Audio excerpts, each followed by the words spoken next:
All right. All right. All right. This is National Parents Union, Dad to Dad. Here we are. My name is Jose Manuel Villarreal.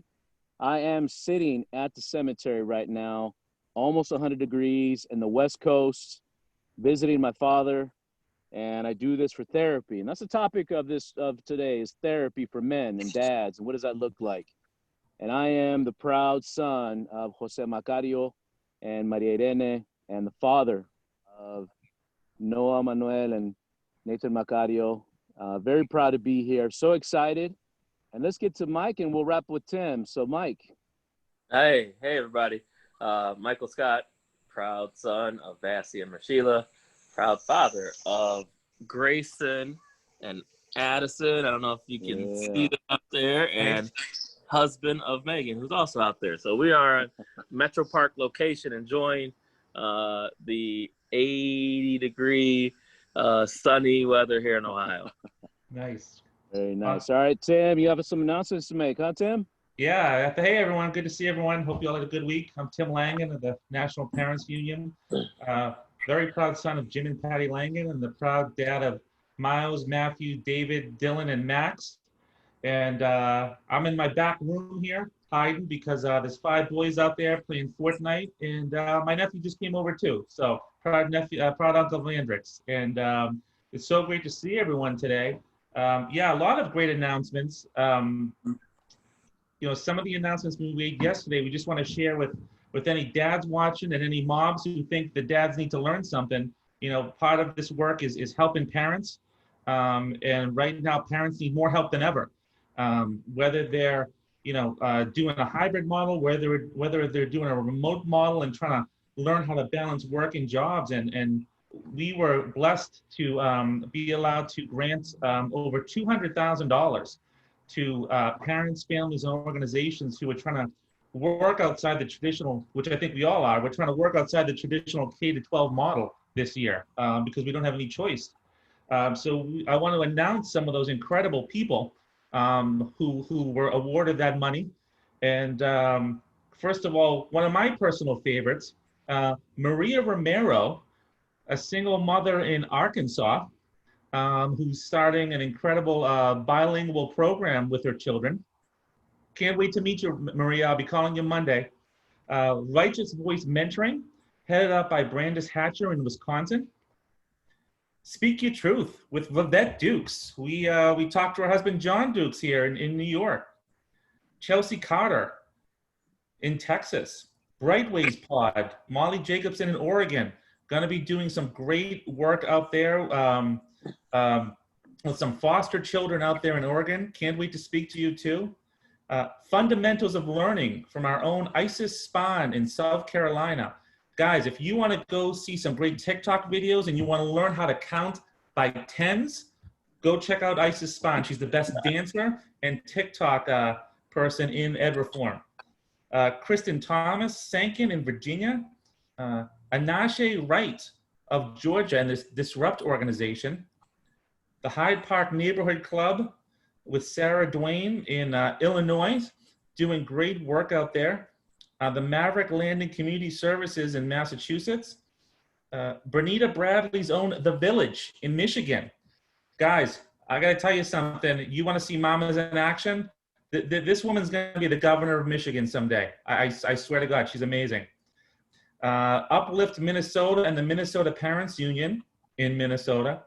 And finally, one of my personal favorites, putting together a community center for urban youth, the Urban Youth Kings and Queens Learning Center in Pennsylvania. So to everyone I just read, congratulations, and I can't wait to talk to all of you Monday. That is great. I'm so glad you announced them. Congratulations to everybody. But really, we wouldn't be here without National Parents Union and this forum. And so, we talk about that our dad-to-dad talks are therapeutic for us as men, as dads. And I want to talk about that today. Let's talk about some therapy, gentlemen. Let's talk about how we think, feel. What do we do with those feelings? Where do they go? Tim, what do you think of therapy? Man, therapy, and I got to tell you, man, it's tough right now because I think there's so many ways forms of therapy can take. And that could be like going to the gym. That could be, listening to some music, chilling out, and a lot of things we can't do right now in this pandemic. It's been a long 5 months, and I told my partner Carrie, I'm seeing little twitches and little character defects popping up that I haven't seen in years, man. I'm not the nicest person I can be right now. I'm not bad, but I could be nicer. Formal therapy for me, though, I gotta tell you, it's been a benefit. I talk about my time when I was going through a divorce with my ex-wife. And there was nothing like sitting down with another guy who had an unbiased opinion and a clear head, and once a week talk to them about what I'm going through. This event I never thought was going to happen to me and my family, and talk about, how do I feel, and oh, it's her fault and all this stuff. And I got to tell you, man, the first thing he ever said to me to get me out of the Tim bubble, which the term he created, he says, Tim, just so you know, buddy, self-pity is really unattractive. I was like, oh, my head spun around, and he put me in my place. But I think therapy, whether it's is just a really, really great thing. We got to get out of our heads, man, especially now. Yeah, I appreciate that. I'm sitting right now getting my therapy as we speak. I drive 8 hours total to sit 2 hours with my dad, and he passed away 4 years ago. And I brought my son with me today. We left at 3:33 in the morning today, and we got here 4 hours later. You got to make some pit stops along the way. But this is my therapy. I try to do this once a month. I try to bring my mom with me as well, but I can't right now because of the COVID. She's at home. So it's almost 100 degrees where I'm at out here in the West Coast. But it helps me. It helps me calm, breathe, settles me, grounds me. It's my own form that I'm doing right now. And I know it's different because a lot of people maybe not do this. But for me, it's also honoring my ancestors and just stay grounded. How about you, Mike?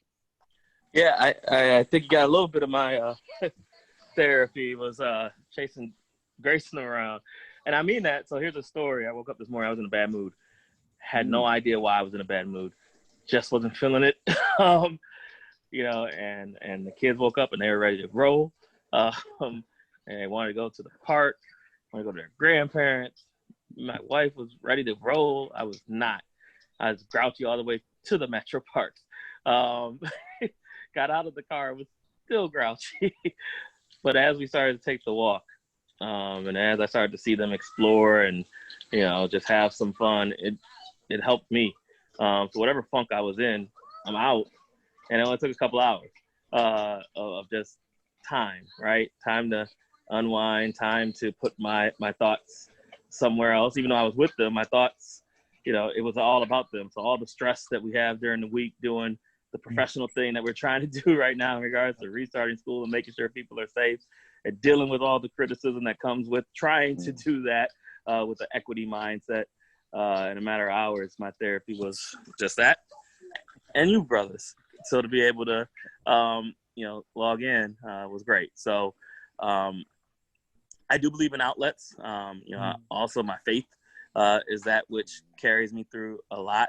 So while I may not, be in formal therapy right now, those outlets that I just described, my kids, making sure I do time and spend time with them as family, and then my faith, which has been tough. So my church is not technology advanced right now. So we haven't been, since the pandemic, having services. So there's a prayer line on Sundays, but that's about it. So it's been, trying to find those different outlets for me has been a struggle. But I'm about people finding what they need as an outlet that's healthy, right? Do the healthy things, and try not to turn to the unhealthy acts of self-medication, for lack of a better term, or things that just aren't aligned with the healthy lifestyle. So what are my thoughts? I love the fact that you're at the park, Michael. I love the fact you're at the park, because the park is it's tough around here, the city. There's not a lot of places to go, and a lot of the parks are still closed. But I always found it a therapy, when the weekend came, and I think I've talked about this, I'll spend the week diagnosing my kids with all these kinds of disorders. They're psychopaths who are obsessed with video games. What are they doing? They're not doing what I want them to do. And then I get to the park, and there's other dads there, or I talk to you about our kids. And I get this relief, oh, I'm not so bad. My kids aren't so screwed up. It gets me out of their drama. Well, I'll tell you, I could tear up a bag of chips in 10 seconds. Like that, I eat my feelings, gentlemen. I eat my feelings. I'll tell you right now. So what's your one thing you're working on? I mean, mine is how do I'm fasting. You know, I've lost some weight.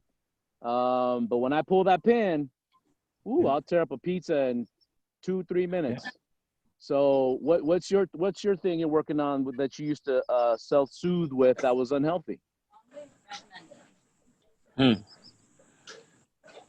think food's probably the biggest thing, honestly, for me, especially right now because we're stuck in here, and it's so easy to be on like fast food mode, and not eat healthy. I mean, I'll be honest with you. Yesterday, sometimes we're lazy, man, and we just want to eat. We had to run to T-Mobile real quick. There was a Mickey D's, I got a double cheeseburger. Carrie got some chicken nuggets. We got a McFlurry, and then it's Friday night movie night, pizza night. So then we got meatball pepperoni pizza coming. But we're getting better with that. But I find during this pandemic, and even when I'm not, it's not this time. Like when I'm stressed out or feeling bad for myself, you better keep the pint of Ben and Jerry's away. I'll mouth or cookies and sweets. Honestly, if there wasn't a pandemic, I probably wouldn't have it in my house right now. Because if I have it in my house, I'm gonna eat it. How about you, Mike? Yeah, man, I'm gonna stick with the terrible eating piece. That is an easy out, especially late at night too. So you have a long day, you put the kids down. For me, the ice cream is the weakness. So one bowl turns to two. Yeah. So I can't say I'm working on it right now either. I guess I'm out today. But in previous episodes I talked about choosing well. My wife got me up and out because I would have been in the basement, taking my quiet morning and drinking grass or drinking coffee. And I just heard my wife say something about the grass. Sorry. But, doing those not necessarily healthy things, but I'm out, getting some sun on me, walking, laughing. So I guess those are some replacement strategies. But, yeah, it's hard, man, especially being in this quarantine. It's easy to choose unhealthy, and I go through spurts. So like I go through my smoothie spurt where I'm like, all right, I'm gonna be on a healthy kick, right? And that lasts like a week or two. But I got all the elliptical cleaned off this week, and my weight's back out. So I'm gonna join you, Jose, and try to drop a couple and get strong mentally and physically. Well, I want to talk about this, Tim. Do you get in a cave? Because I tell you what, when I tend to get in a cave in my mind and my language and my emotion. Oh, yeah. Do you get in a cave when it gets bad for you? Right. Oh, man, let me tell you something. You can ask Carrie. My worst time of the day is in the mornings. I wake up and 5 a.m. and I'm up and I'm looking at the wall. And I'm in my head about all the stuff I got to do during the day and all the people I got to deal with and how they're not going to do what I want them to do. And it's a cave. It's almost like if you've ever seen a dog have a seizure. It does this. Stares straight ahead for an hour and a half. It's crazy. It's the craziest thing I've ever seen. That's me. I'm just looking up at that ceiling, counting the cracks in the wall. And you cannot talk to me. You can talk to me. I'm just not going to answer. But what helps me is, ironically, is as much as I'm obsessing over people and seeing how my day is going to be crappy, even though it's 5 a.m. Once I get around the people and I jump into it and I start answering those emails or I start talking to people, or even I start dealing with the kids who are sucking my soul, it gets better. It gets better. But man, pulling me out of that cave, brother. Oof. Yeah. When we have the spouse show, Carrie will tell you all about it. Mornings are not my strong suit. But you, Mike, you get in a cave? Yeah, I was just in it. I was all in it all morning. And it's hard to come out sometimes. But it's I think sometimes like it's easy to be in that cave, in that place when you're close to those that you love. So whereas, my wife was saying it today, like, man, you'll get on that show today and you'll be all full of energy. Or you'll go to work and I'll hear you you know, talking Yep. about positive intent and presuming positive intent and posing questions, and you talk about all those norms, but then when it gets to us and you're in that mode, that Yep. cave, right? So I think that's the tough part. It's just like, we go so hard in what we do. It's easy to I don't know if it's take advantage of, or just kind of when you exhale, it happens to be with around those that you love the most, and that's not fair. But that's what that's a struggle. But that's my cave. Yeah, absolutely. Yeah, Carrie said that to me today. She's like, I see because I know John couldn't come today, which was great. And how did John taking his daughter the first day of college? It's awesome. That's awesome. But I'm not gonna lie, I was floating and being like, it's a nice sunny day out. We got stuff to do. And Carrie's like, oh no. I see what that show does for you. Go on, Anthony, buddy. Don't even go there, pal. And that's what I need. I always tell the story when I went. There was one time where I thought I'd go to Vermont for a weekend to chill out. I drove like 4 hours to Vermont.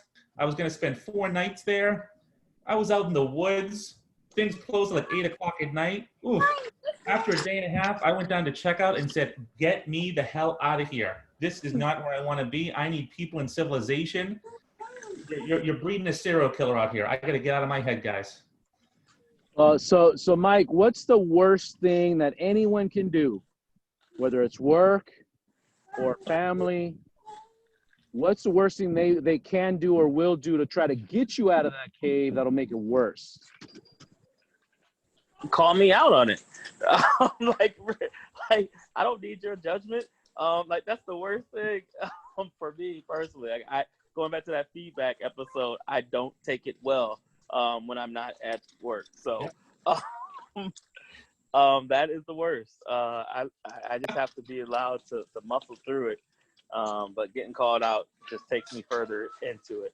But my wife did a great thing today. It was just like, it's time to go. Let's go.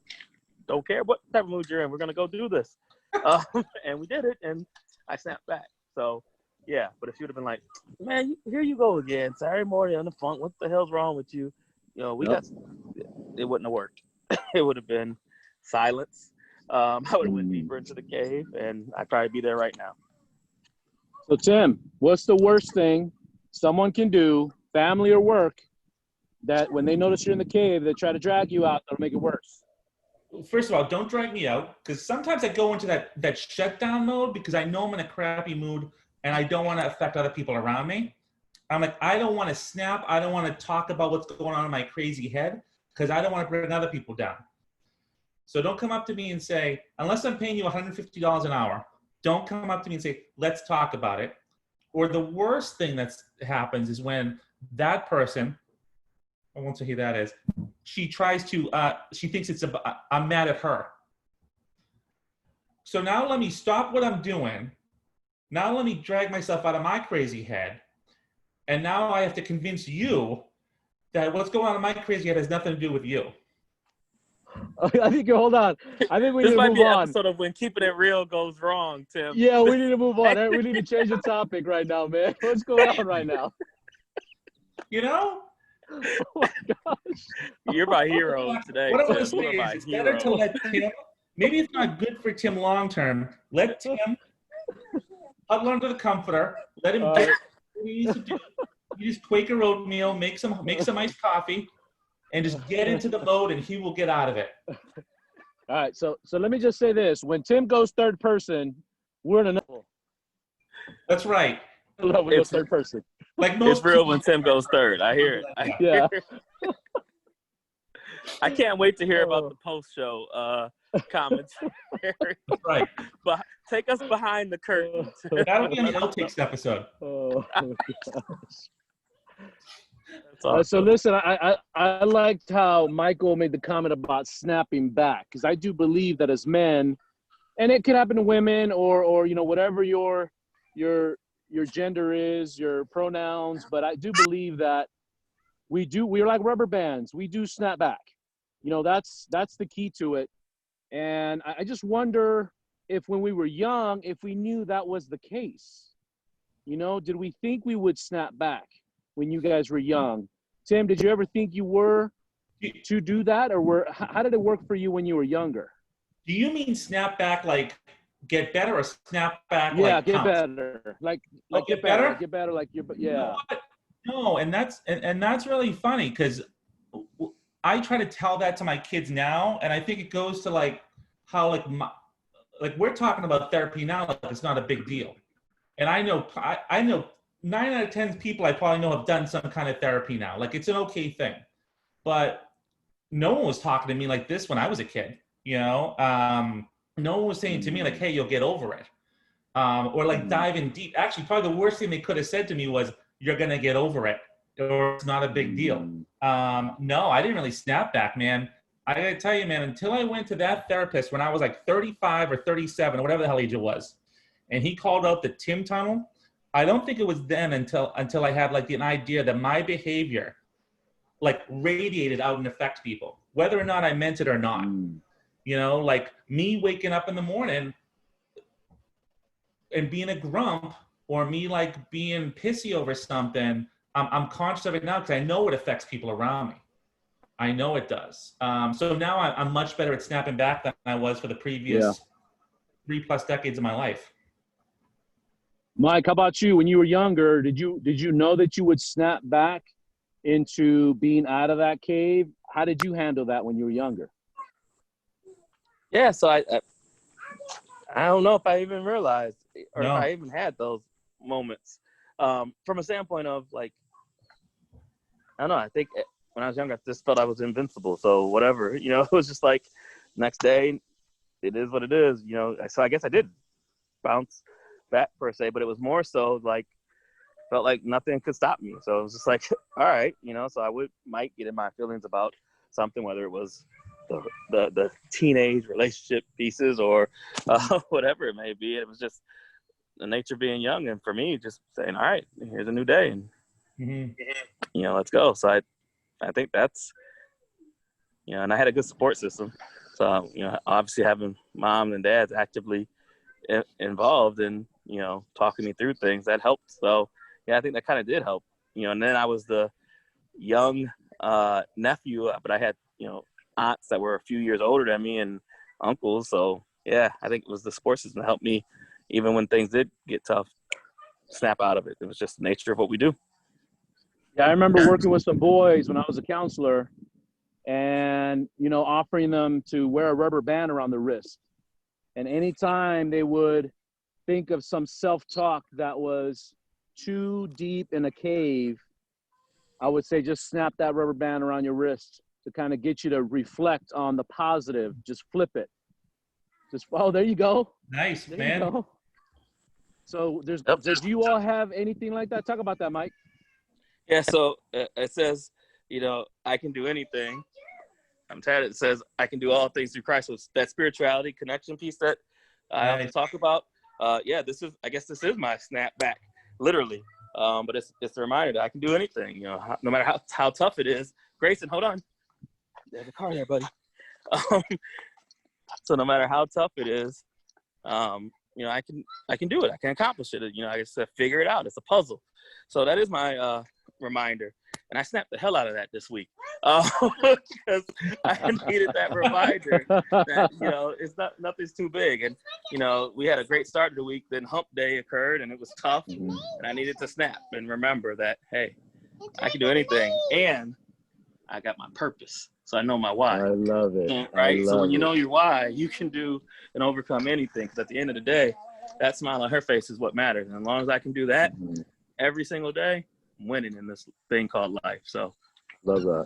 Yeah. How about you, Tim? How about that concept? Anything you're doing anything similar to that? Yeah, big time. I mean, you know, one thing I hinted at a few weeks ago was about being in recovery for a couple of decades, and that really lends to my spirituality and a belief that there's something bigger up there, you know, and so sometimes I look back and I, like during the pandemic, I'll look back and be like, I've been worse, times have been worse. I have it pretty good right now, you know, and it comes back to gratitude for me, is looking around, what's around me, what do I have? You know, when I'm laying in bed looking at the ceiling and the poor me's, I'm thinking, I had a good job, when like, I know in my state, like 20% of the state's out of work. You know, I got 5 awesome boys, you know, who are killing it right now. in a good way. I'm just grateful. I got an awesome partner. I get to work with families, and I think that's a big thing that kicks me into the gratitude mode is when I work with these families here. I'm like, damn, I have it pretty good. So it's to me, I try to turn it back to gratitude. When I'm not grateful for what I have, that's when I go into that cave. Yeah, and I think the advice I would want to give, and let's try to give them some advice here to those young dads, or maybe those first-time dads that are older. I'll tell you that your trauma is going to get in the way of you being a dad. Yep. And you got to work on that trauma. So whenever you snap at something that happens with your son or daughter, well, try to wonder why you snapped. Like, go back to your childhood and see why you are doing that. And that's where you get yourself in trouble as a dad, when you get too aggressive. You let that testosterone flow. You let that manliness sort of rock you. Mm-hmm. I've seen so many horrible stories of dads injuring their children, murdering their children. And that's not all dads. That's just a small percentage. They're outliers, but it happens, just like moms do as well. But with dads, if you're young and you're about to do something you're not supposed to, or you do something you're not supposed to with your children and hurt them, even emotionally, boy, I hope you get that moment to snap back, because it will get better. It's not the end of the world. You're living and breathing. I wake up every day and go, all right, I'm still alive. I'm going to be all right. I'm going to tackle this day like seize the day. But what's some advice, Mike, that you can give a young dad, or even just a new dad, when they're about to snap? Walk away. Take a moment. Afford yourself grace too. Because those moments where you might snap might be because you feel guilty about something that you are not providing, or whatever it may be. So walk away, allow yourself grace, strategize, and re-engage. To me, that's just the process. And rinse, recycle, repeat. Because there is no blueprint for how to do this. I mean, there really isn't. A lot of people have done it before us, but it's personalized. Your family is not the same as my family is not the same as Tim's family. My family's not the same as Jose's family. I got to figure out what works for my family. So I will say again, first off, walk away so that you can, not do that harm that you spoke of. Grant yourself grace in the moment. Strategize, re-engage. And that's the snapback formula for me. And so far it's worked. Some days better than others, of course. Tim, what's your snapback formula for these young dads or new dads? Well, I'm going to steal half of that, because one thing so Johnny Cash wrote this really crappy autobiography. But one of the things he said was that the secret to a good marriage, his grandparents taught him, was going for long walks. And he said he never saw his grandfather said he never fought with his wife, but he took lots of walks. And it's like when you're feeling that blood flowing, your heart pumping, like Mike said, and that testosterone going, get the hell out of the room. Get the hell out of the room, take a walk, cool the hell down, and then come back and be grateful, man, and think of where like yelling or losing your cookies is gonna lead. Because it's long-term effects, man. It's long-term effects, and my oldest son Max is like a mini version of me, and he imitates me, and it comes out sometimes. And I know if I snap, he's gonna think that's okay. It's all about the long game. It's all about the long game. So walk and be grateful for what you have, and let's play the long game. Hey, moms, aunts, grandmas who are watching this, and you have somebody in your life who is a brother, a cousin, could be your own father, I would ask them to watch this episode, and they can make fun of us. That's okay. Because, as men, we don't like to admit we're wrong. As men, we like to just kind of grind it out. We don't want to show weakness, at least not all of us. I want to be careful here. So I'm trying to just make sure I don't judge the whole gender here or the whole dad group. But at the end of the day, everything is repairable. Everything's repairable. And I think it's important for us to remember that we may have done something bad but we can try to work it out. The other person may not accept it, but you know what? At least we're giving it that shot. And I think life is short, and I think it's important for us to remember that as a community. And so last thoughts, Mike, as we go up to Tim. Yeah. So last thoughts, I tried to show the shirt. And to me, you know, at the very bottom, it says kindness is everything. And I think kindness for self, kindness to others, allow yourself grace, seek the outlets that are healthy. Healthy lifestyle choices prolongs our life experiences. When our life experiences are prolonged, I think with healthiness in mind, it just helps pay it forward to the next generation. So that's my bit of last words. And man, I thank you for this session, y'all. I love y'all. Love you too, man. All right, Tim, what you got? I would say to all the dads out there, the new dads, the old dads, whoever, how do you want your kids to look back at you 30, 40, 50 years from now? You know, do you want your kids to look back at you like you were, wow, my dad was a chill dad? You know, I ask the kids this every morning when I'm ready to lose it and I have to restart the day. Do you want cool, goofy, fun dad? Or do you want the general? Do you want angry, pissed dad? You know, and you know, what kind of dad do you want to be seen as years from now? Like John Monteleone always says, we want people to look back and realize how we were treated. I want Max, Dylan, Miles, Matthew, and David to look back and say, wow, Tim was like a cool guy. He was nurturing. He taught me some things. He was patient with me. That's the dad I want to be. And you know, if you're having trouble with that, you know, talk to a friend. There's nothing wrong with therapy. I can tell you just for where I've been the last 5 years of my life and just the relationship I have with my ex-wife and my kids, it's all due to therapy. And it would be a lot different if I didn't take that leap. I agree, and we'll leave you with this. We miss you, Brother John. See you next weekend. But I'll say this. I'm going to take the language from the nonprofit world. I'm on 2 nonprofit boards and the philanthropy world. Dads, don't just give your children treasure. Give them your time and your talent. And I think that's what it's going to matter at the end. That treasure is only short-lived, but that time and talent that you can offer them, even just one skill, will change their life and change their world for the better. So listen, we'll leave you with that. National Parents Union, Dad to Dad Talk.